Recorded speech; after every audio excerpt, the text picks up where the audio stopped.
Reza F-I-R-E, it's our time now.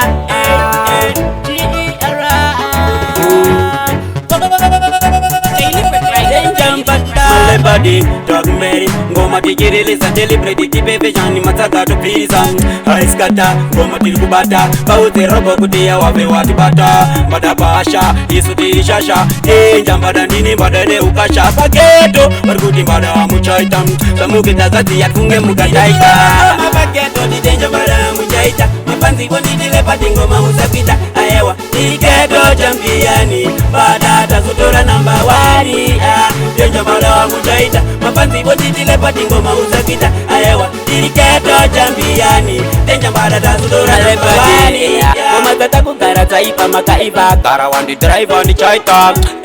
Tazo pili pata kaipa, tawutwane wapadi funge vano paisa. Mutanzi amucha diwe vano saiza, vano konzera honda chade vano paisa. Takuda se kuchaka mare, tombo tenda mware, nekuda balevora vadisa. Tidikura ngoma bageto, tidenja bala muchaita. Mapanzi wonidi lepati ngoma usapita. Aewa, tiketo champiani, badata sutora number 1. Denja bala muchaita. Mapanzi wonidi lepati ngoma usapita. Aewa, tiketo champiani, denja bala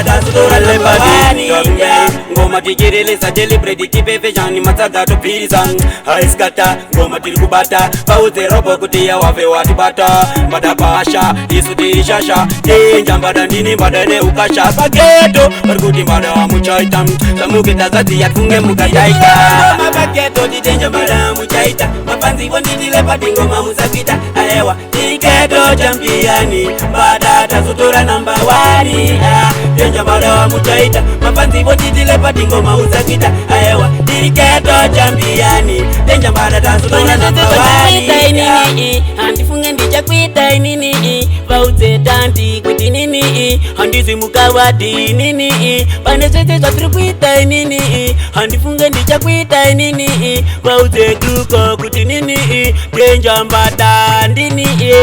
Tikura wango mapaketo di denja bada muchaita, mapanzi wotiti lepati ngoma usapita. Aewa, tiketo champiani, badata sutora number 1. Denja bada muchaita, mapanzi wotiti lepati ngoma usapita. Aewa, tiketo champiani, denja bada sutora number 1.